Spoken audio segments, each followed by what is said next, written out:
Um, you know what I hate is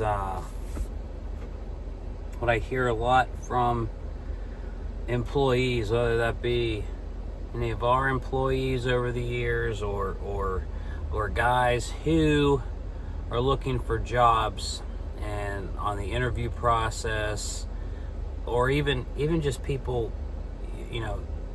employees of companies that I have no relation to, or just not even thinking about hiring the person. General conversation. It's like people say they want a new job because their current job they don't see them growing there. There's no room for them to grow there. And my question is too, it's like how close is that?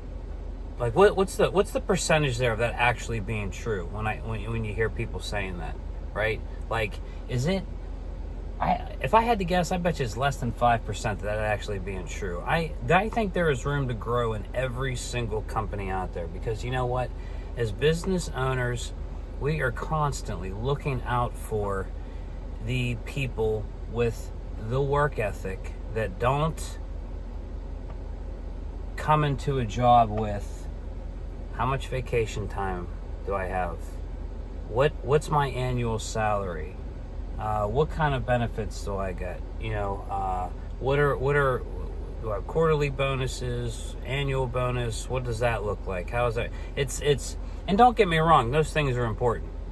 Those things are, they're important to me. They're important to anybody. But at the same time too, when that is the main motivating factor, that always it puts a notch.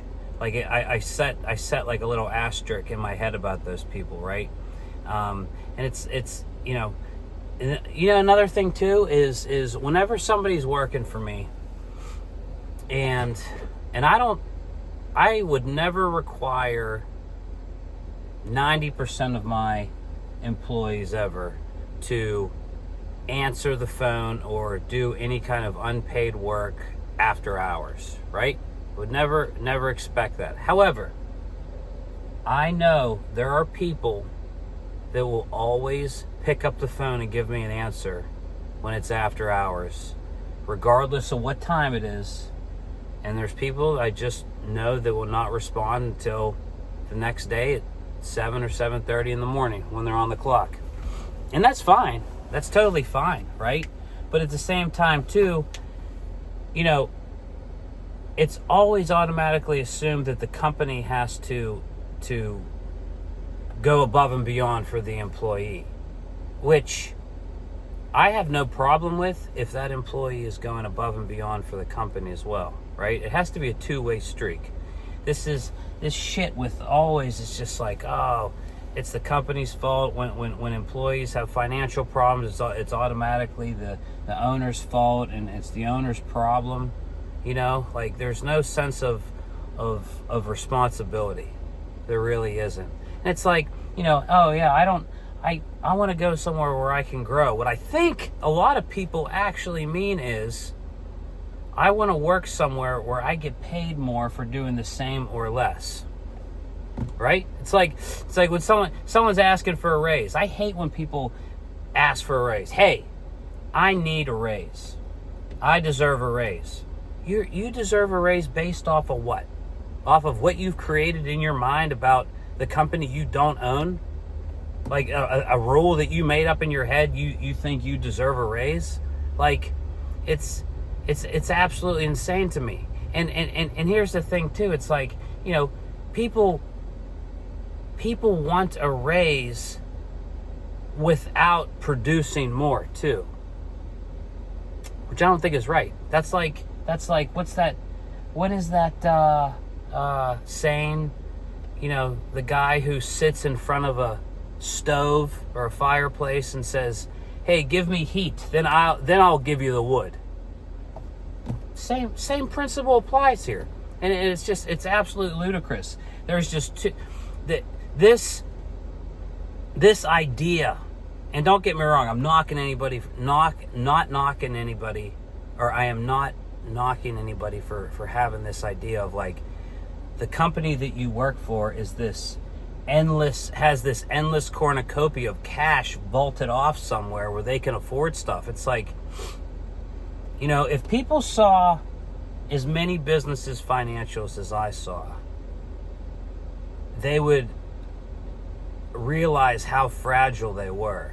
But then again, too, at the same time, I think some people are so naive they'd even see it in black and white, these financials, and still not believe it. It's just, you know, like I said, how about starting thinking like this? If you're an employee and you say you want a raise, why don't you actually figure out a monetary value of what you're trying to get? Write it down.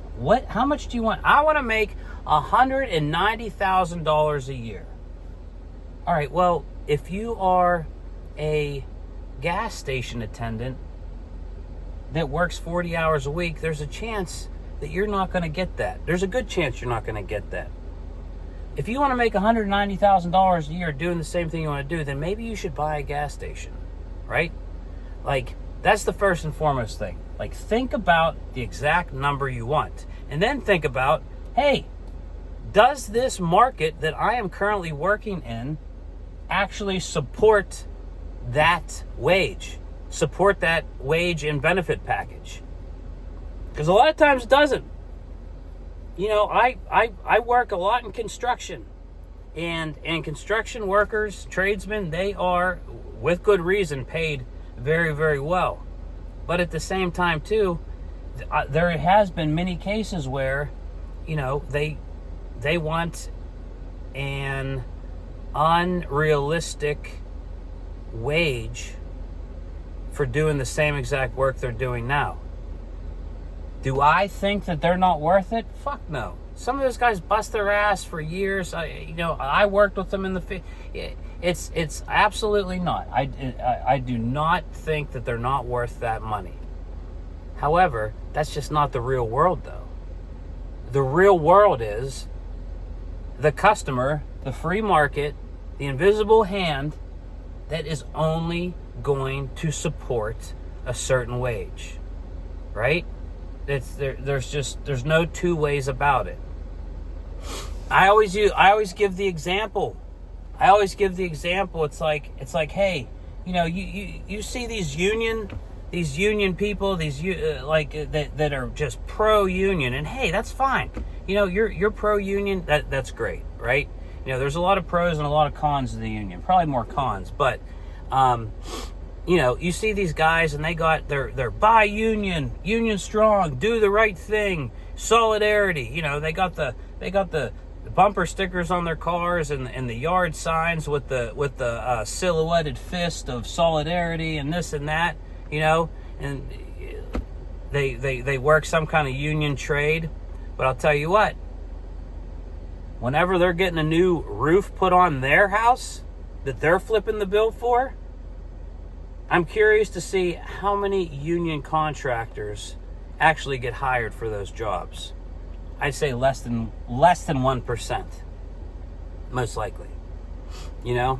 And a lot of the times, a lot of these guys are doing cash for a much cheaper rate to evade taxes and to evade paying a higher price company. Why aren't you why? Right? Why? Because the reason being is because a residential house, most people in a residential house, you know, 9 square roof, 10 square roof, I don't know, they cannot afford to have a union contractor come out with guys who are making $75 an hour package. And there's nothing wrong with that. It's just the way life is, right?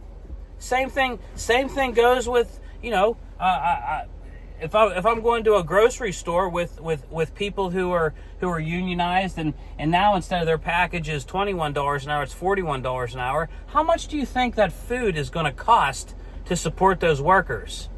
And honestly, they're probably not going to be in business very long, right? Because who in the hell is going to buy groceries for that cost when so many other places can? They lost any kind of competitive advantage, they're going to go out of business. So like I said, I mean, don't get me wrong. There's definitely a place for the unions that some markets support it, i.e., commercial construction, some trucking. But I mean, unions should stay the fuck out of a lot of stuff. And I'm not just beating up on the unions. I'm just giving an example of unrealistic expectation of wages for certain markets. It doesn't work. Like I said, I was talking to someone last night who hit me with that again. They're trying to leave their job, and they said, well, I just don't see a lot of room to grow where I'm at right now, you know. And then in the next breath, they said they refused to do certain things that their boss wanted to do, like lead presentations. Oh, I can't get up in front of people and talk. Well, guess what? If you want to grow with a company, you need to grow.